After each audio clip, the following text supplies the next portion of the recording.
Media Network proudly presents a weekly exploration of various spiritual practices with renowned spiritual authors, coaches, teachers, and Dr. Tracy Brown, RScP.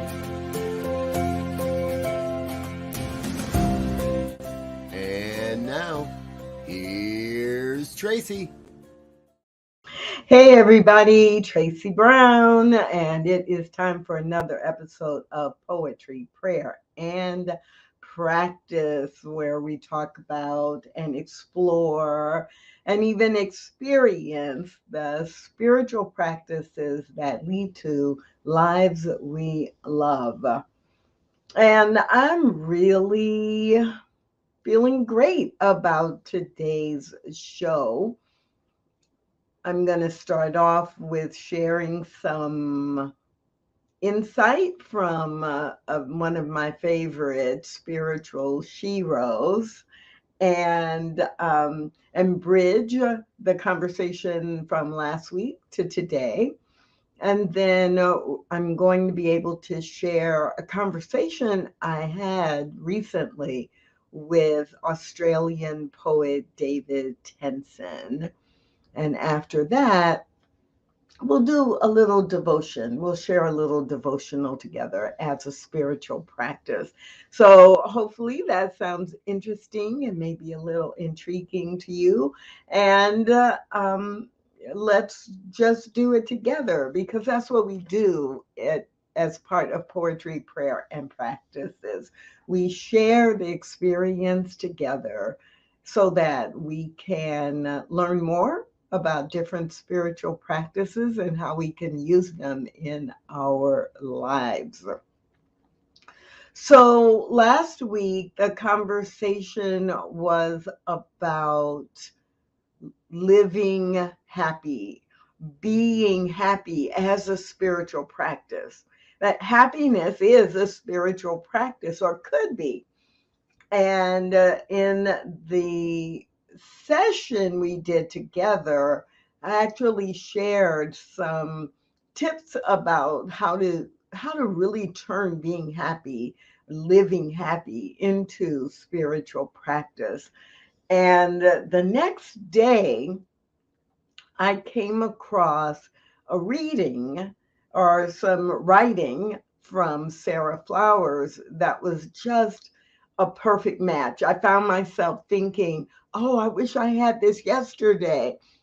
And then I realized I could use it today as a bridge, tying last week into this week and maybe closing it out after you've thought about the tips from last week and maybe used some of them. If you're not familiar with Sarah Flowers, she is one of my spiritual heroes or sheroes for a lot of reasons. She was a Black woman who completed the professional training at the Institute of Religious Science in 1937. And there's not a lot about there's not a lot of information available about how many people of color were actively engaged, but she is one of a few people who we know were trained and involved in teaching and practicing religious science of mind, in the early stages of the growth of science of mind. So she completed her training in 1937, and one of the reasons we do know as much as we know about her is because she became a full-time practitioner. She wrote books. She had a weekly radio program in Los Angeles, and she taught people how to apply spiritual principle in their lives. And what I'm going to read from it's a really small book, pamphlet-sized book, called Victory Thoughts. And the entire book or booklet is about recognizing how we're thinking, what we're thinking, and understanding how thought turns into things and how thought drives what we see and what we receive in our lives. And she had a really small section that was titled Thought, the Formula for Happiness. So here we go.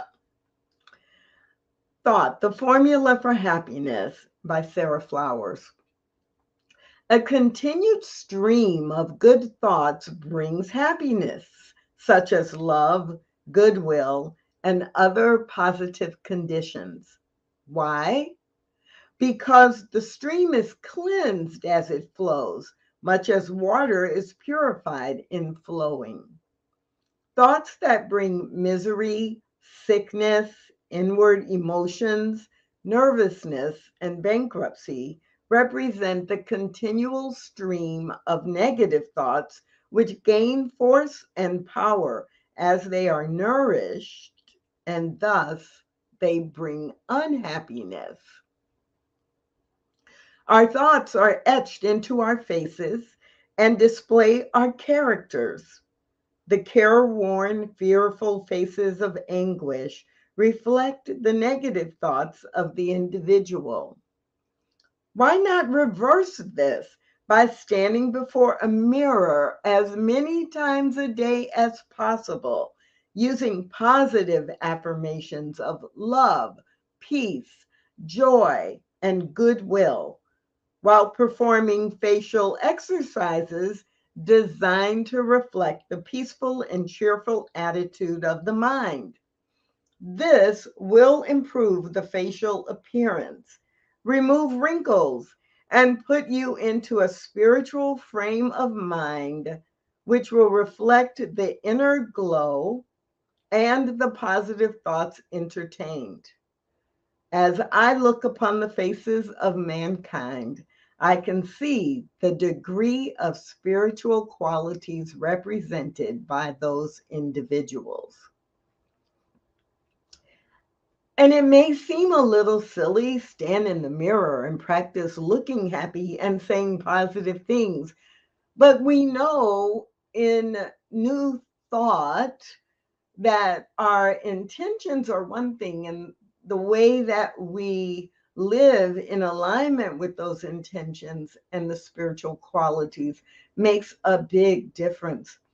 So I love that little tiny section on thought, the formula for happiness from Sarah Flowers, and I hope that you enjoyed it too, as we want to bring that sense of being happy into our lives at all times. So it's a little bit of a reinforcement from last week's programming. So we're going to take a little bit of a quick break. And when I come back, I'll be having a conversation with Australian poet and publisher David Tensen.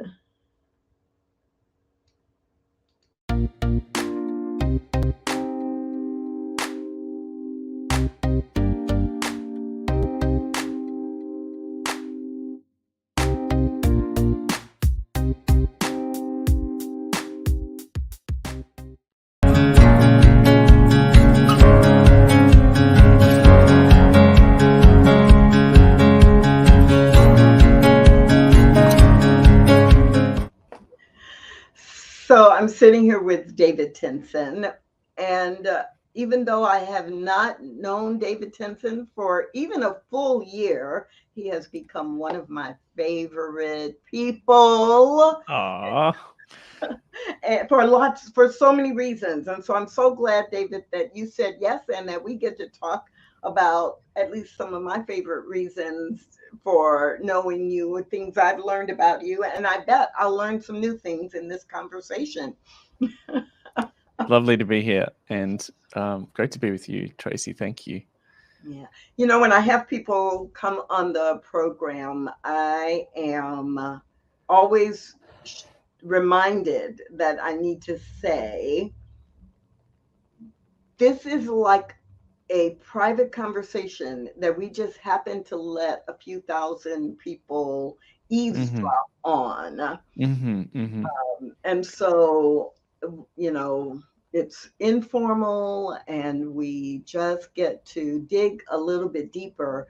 And with this show, Poetry, Prayers, and Practices, I love digging into how poets think Mm-hmm. and what inspires you as a poet, and what are the challenges that poets face, and how do you get through them. So that's some of the direction we'll go, Yeah.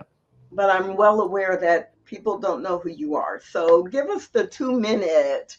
The Who is 2-minute David version. Tensen? Yeah. So you might be able to hear from my accent, even though I tend to modify my accent a little bit. Internationally, I'm in Australia and live on the Sunshine Coast, as most of Australia lives close to the coast on the east coast of Australia. I have 3 kids. I've been married for nearly 25 years. I'm in my mid-40s. I've had a lifetime of, I've done a lot of pastoral work, chaplaincy, a lot of healing work, and then work as well in business and small business. So I think you and I, Tracy, share some similarities with people who like to put you in a box, and you just break the box and you say, hey, I'm a Swiss Army knife. I'm a multi-potential. This is what I have on offer. And so I started writing poetry several years ago, and it's bloomed into several books, several collections. And of course, in the way I came to know you is this wonderful immersive poetry writing and publish experience called Poetry Chapel. And Yeah. I don't know if anybody hears it but us, but you say Poetry Chapel, and there's the because now the people on the show are hearing about Poetry Chapel because I'm able to, I'm able to have conversations with others who participated. But there may be someone who is listening or watching for the first time and Mhm. they don't know what Poetry Chapel is. So I'm going to Yes. say what I'm I would thinking, love to hear that. and then you can tell everybody the real truth. All Um, right. so Poetry Chapel is like, the way I think about it is, you know, growing up, we would go to the chapel to pray or go to the chapel for spiritual deepening. And the Poetry Chapel is going on a regular basis to deepen this spiritual connection with poetry. So, a group of people, David gathers a group of people, and they get together and they share poetry, they write poetry, they give feedback Hmm. to each other, and then through that process, a book is birthed Hmm.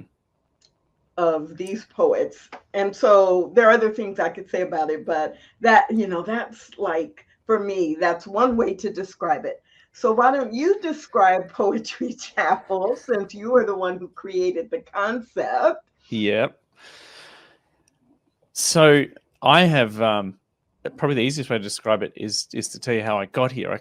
I started writing a few years ago, more seriously, going through some compassion fatigue and just really trying to journal out things around midlife, and turned to poetry when I heard the poet David White on a podcast with Krista Tippett, the On Being podcast, which is gorgeous, and it's a popular episode.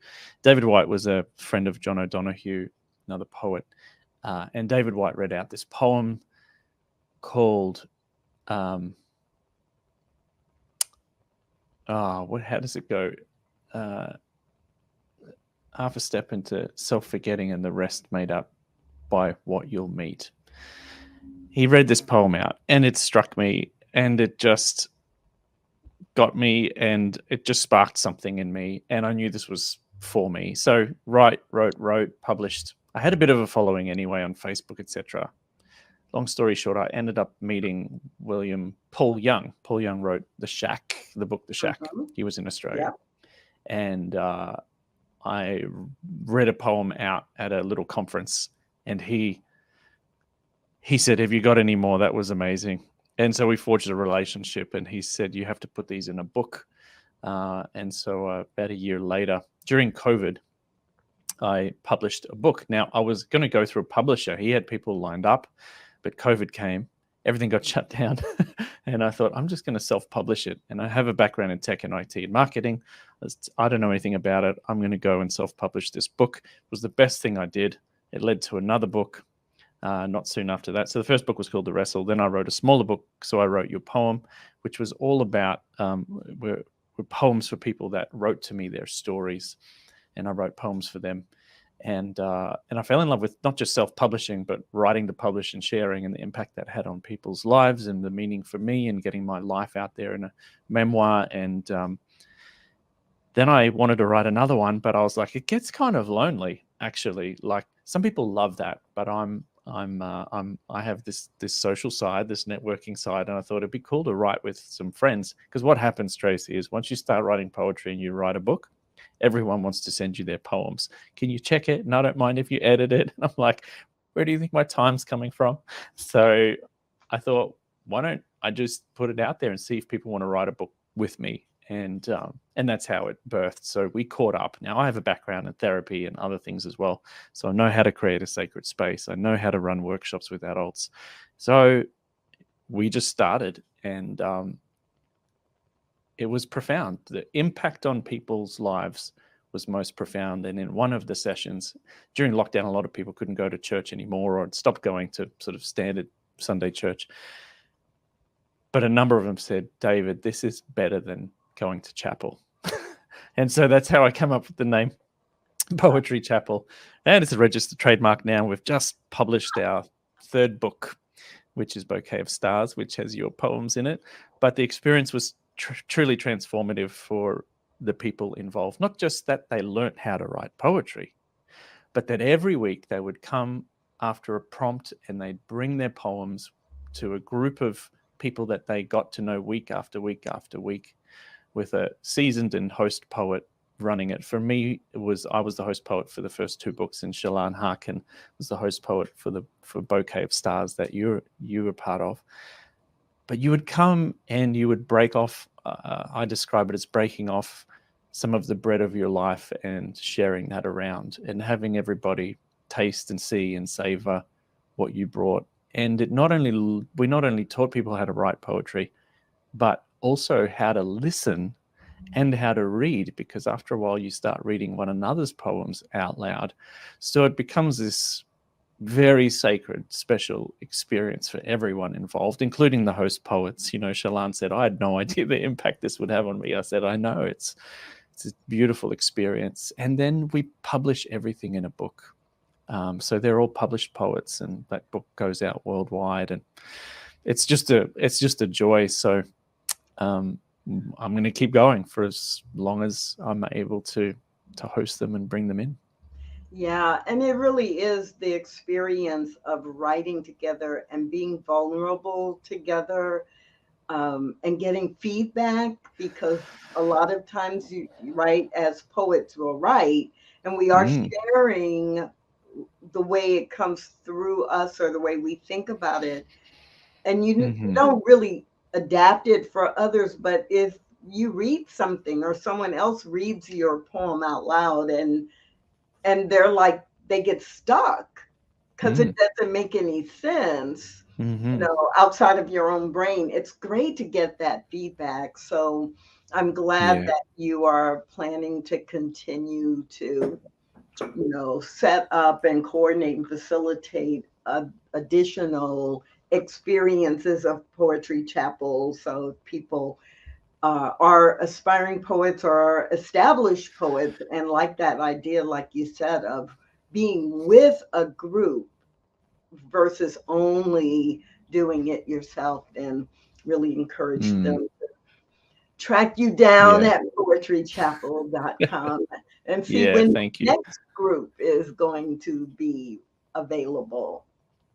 Yeah. Yeah. Yeah, absolutely. And they learn how to publish themselves. So a few people have finished and gone on to self-publish their own books, and have done really well. So it's a joy to see people mature and bloom and then say, I'm going to do it myself. And yes, you've got all the tools now and the confidence and a community. Let's go. More Yeah. poetry. The And world you're needs right. more poetry. That is that's integrated so well into the process, like the education about what it means to self-publish and how you do it and the things that you need to pay attention to and what are the details, right? And so to have Yeah. that integrated in was amazing for me to watch, having already self-published, but to see it from a different perspective was really very Yeah, good. powerful, even for me. So great. I'm glad. But that Thanks. is, I love that you told that story, because Poetry Chapel got birthed because you had this desire to respond to people's requests, but also not to be writing alone. And you're an amazing poet. Oh, thanks. Thank you. At least I think you are. So you also shared how you really started getting committed to writing poetry. And so I'm curious if we don't have favorites. We love all our poems. They have different, right? They have different You do meanings. have favorites. You should have favorites. Do you have favorites? I do have favorites, but you mentioned a favorite of yours out of the book, and it just I just felt into that too. So from the wrestle, I do like it opens and closes with a poem called "The Blessing," a blessing for the heart journey, which I like, and I do read often, but the one that you highlighted to me, I really like as well, because a lot of these poems, of course, being very, very personal, come with backstories as well. So do you want me to read you one? Do you want me to read "And You Wait"? Yes. All right. And then All tell right. us the backstory afterwards. Okay. All right. "And You Wait" from the wrestle. I wanted to do my own thing, and you let me. After all, you gave me this will, this floundering will, that gives me a sense of me, a sense of control, a sense of choice. And you wait. You wait like a father who gives his girl a new bike and she goes missing for hours. You wait like a father who gives his son his inheritance, knowing he'll make a mess of things. And you wait. You wait on the street till dusk, sure that she'll come home before the darkness sets in. You wait at the gate and run when you see his sunken soul stagger into the city, and you welcome. You welcome the strong of will, the rebellious heart, the limit tester, the boundary pusher, the bankrupt and broken. You welcome any will that comes home, even for a short time, and you welcome me. Your door is always open, as are your arms, the feast forever prepared, tears of joy ready to cross the threshold of your cheeks. Father, Son, and Spirit, creator of wills, your imitable will to love and forgive compels creation to do the same.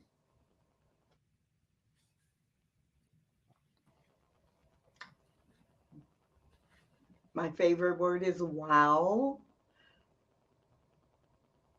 All right. So this is really a lot of the book, The Wrestle, which I published in 2020 and wrote in 2019, 2020. I was just really wrestling with having left quite a strong career in in a sort of an organized religion in, within Christianity, but also I was a bit on the fringes. I did a lot of inner healing. I was in a lot of charismatic, spirit-filled things. I was helping a lot of leaders and pastors, and I got to see a lot of the world, just working in those giftings and areas. People flew me all over the world to do my thing.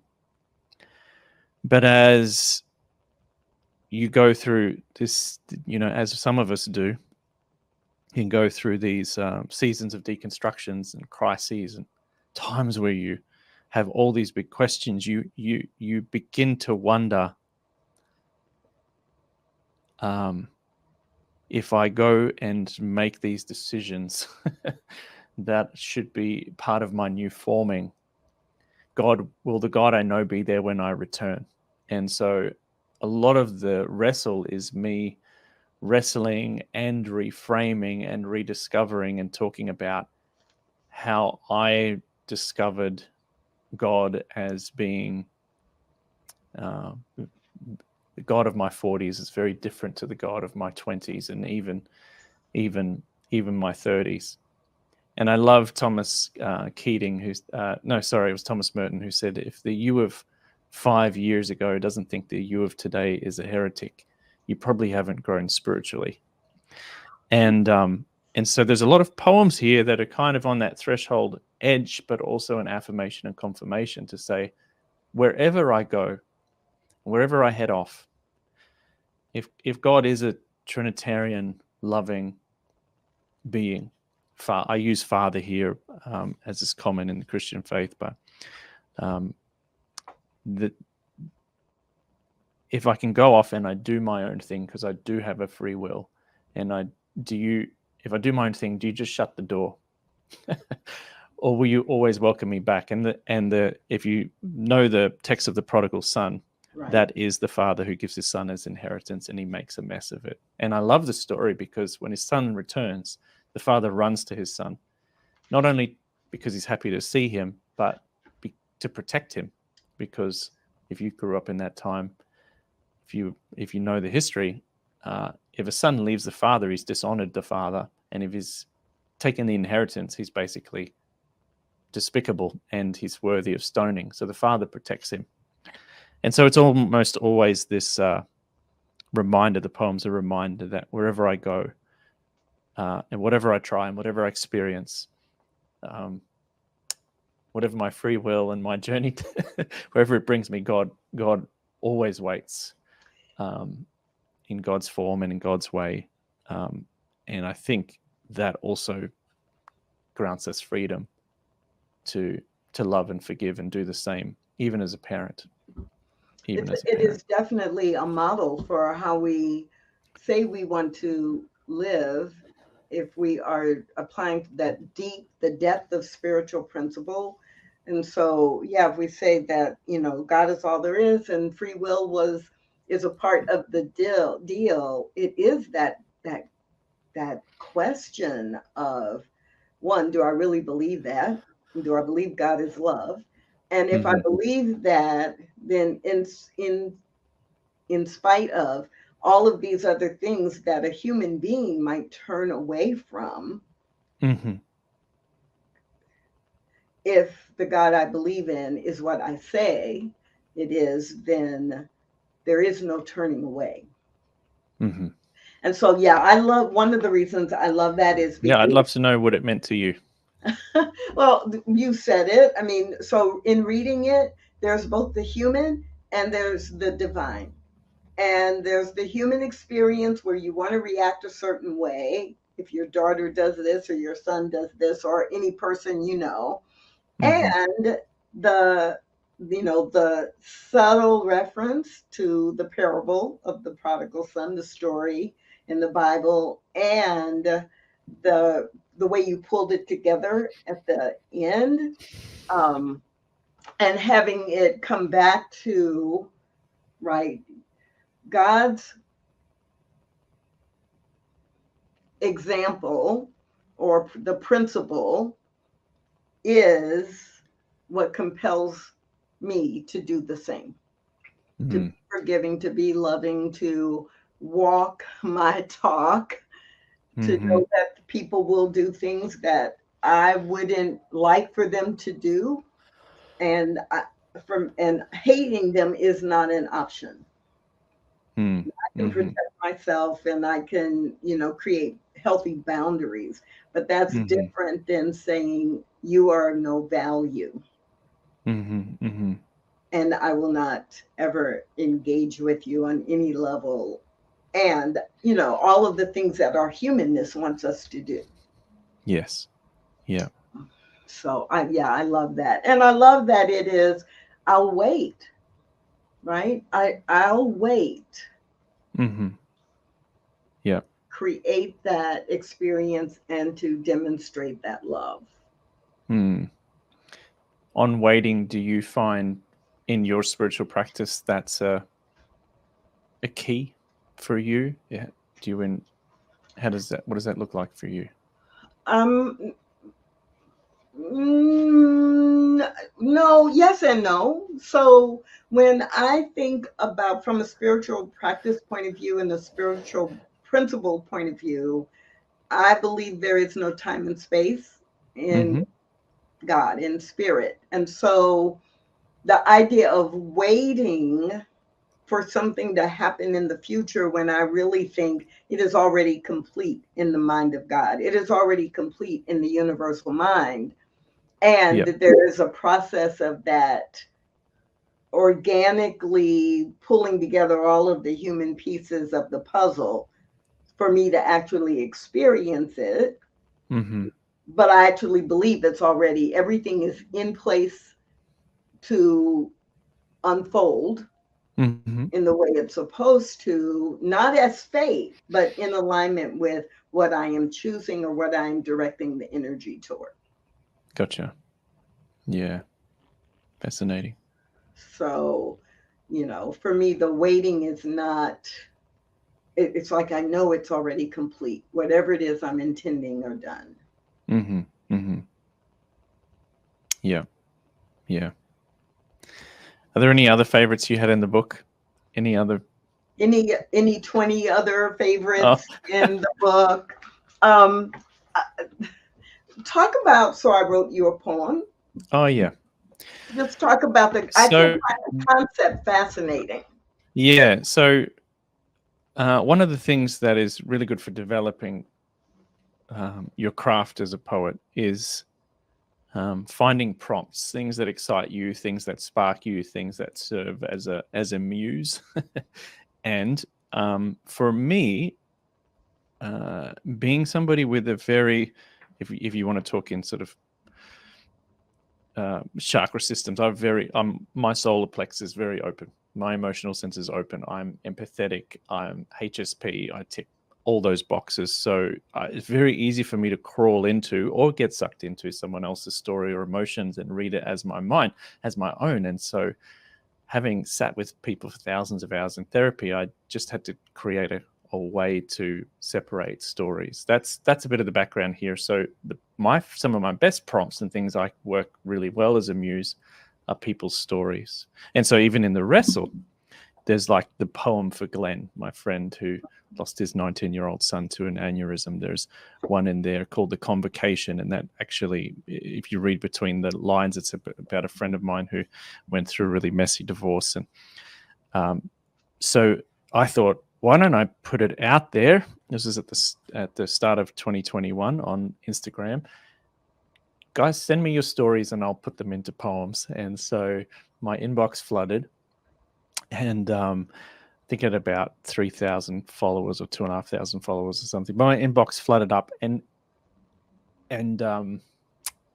the variations of poems. I had people saying, can you write one on abortion? I've had an abortion or termination. I'm a Christian. I'm so ashamed of it. But I know there are a lot of us out there, a lot of women out there that feel this way. And then in the next hour, the message comes in and says, I'm barren. Can you write one about not being able to have kids? And so there was this huge juxtaposition of how do I take poetry, honor someone's story, and frame it up in a way that gives them honor and honors their story and their situation without taking sides.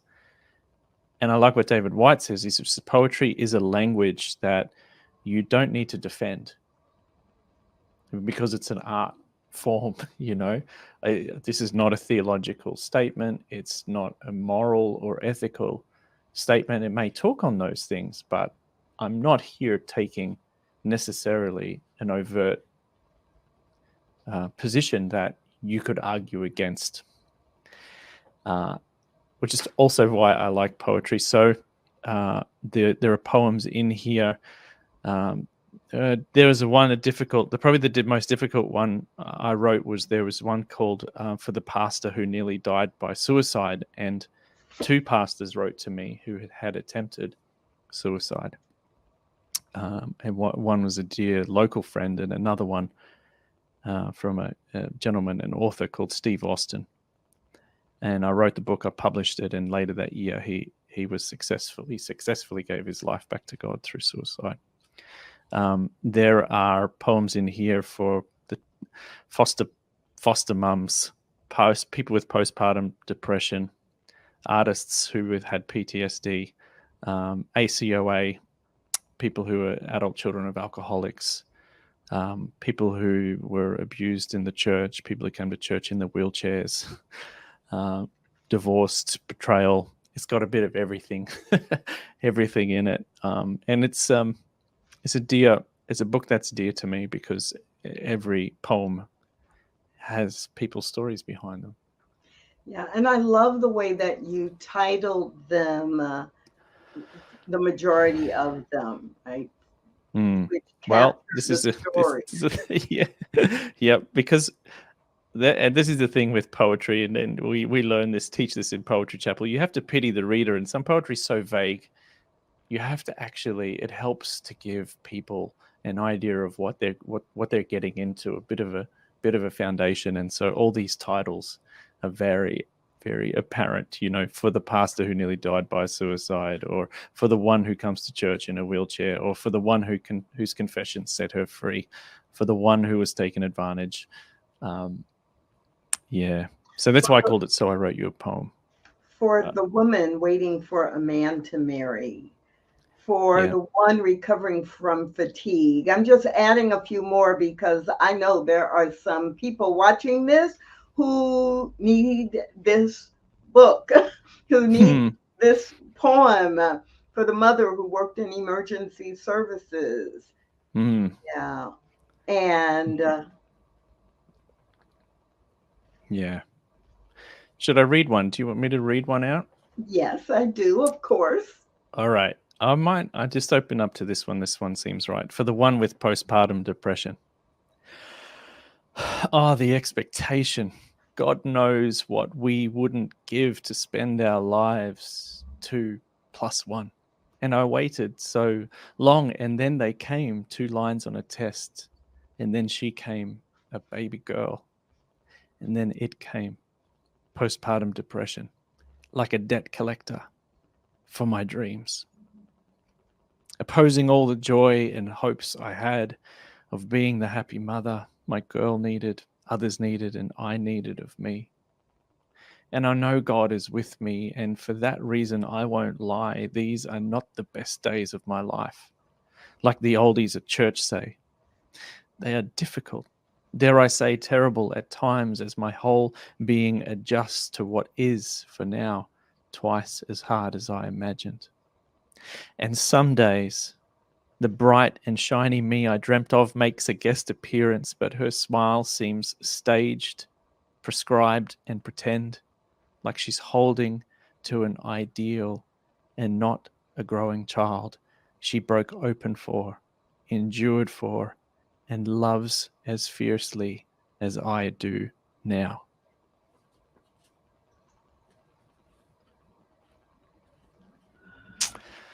Oh, I feel that emotion coming back through that one. Yeah. To sit in the breath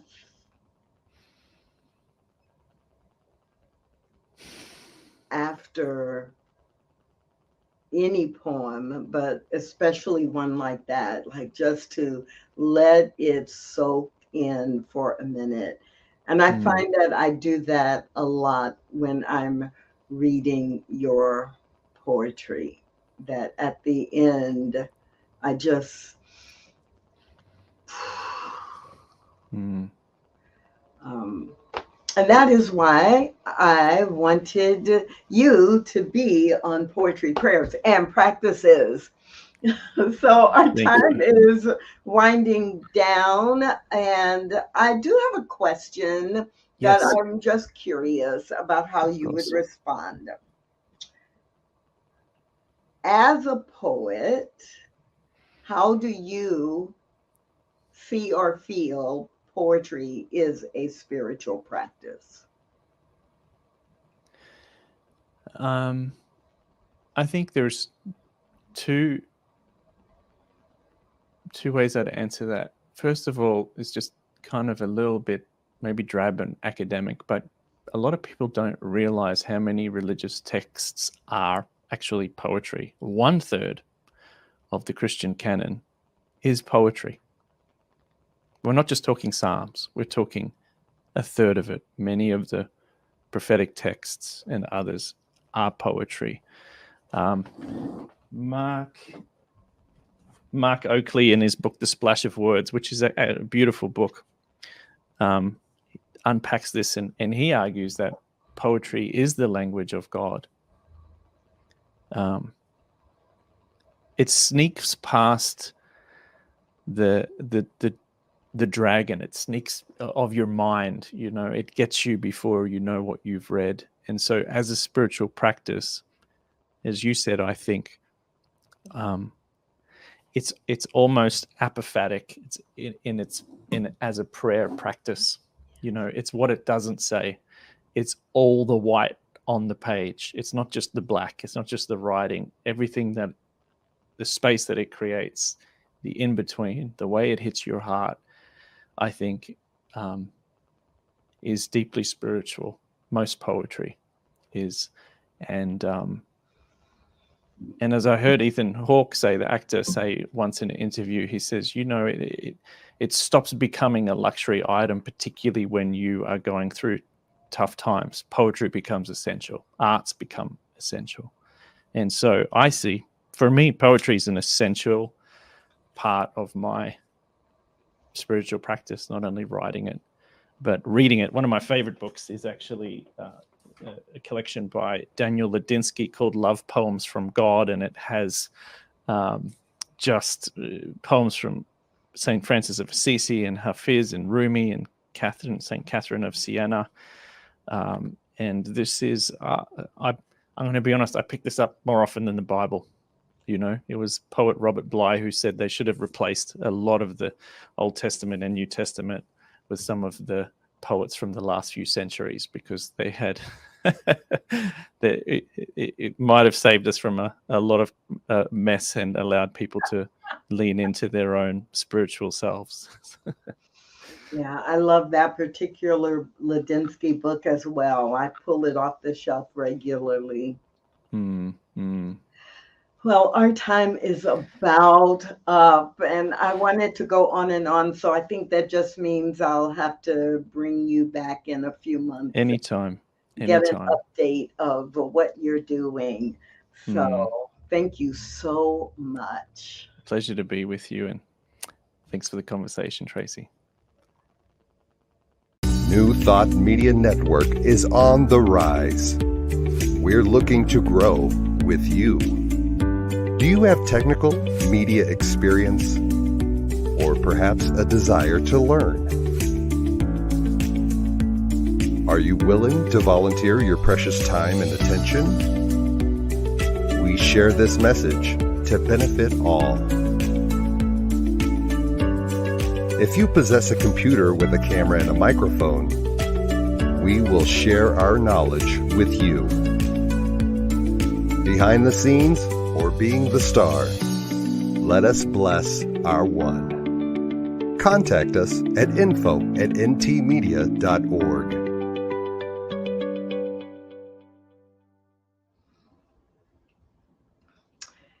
Wow, that was a great conversation. I just appreciate the talent of David Tensen so much. And for the rest of the show today, I just want us to dive into a little shared spiritual practice.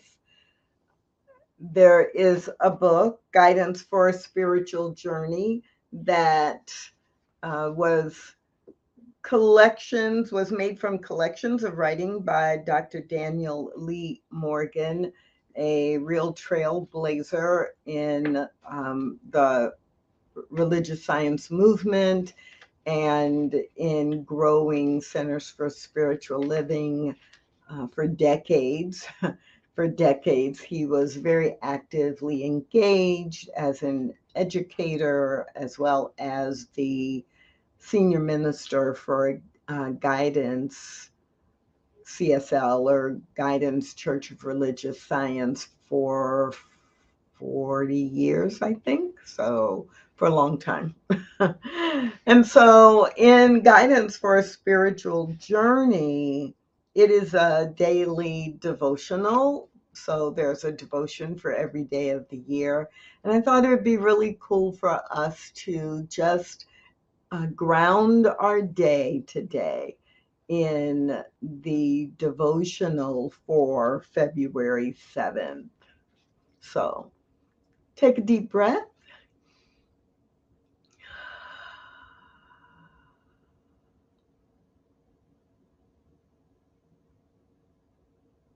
And let's dive in.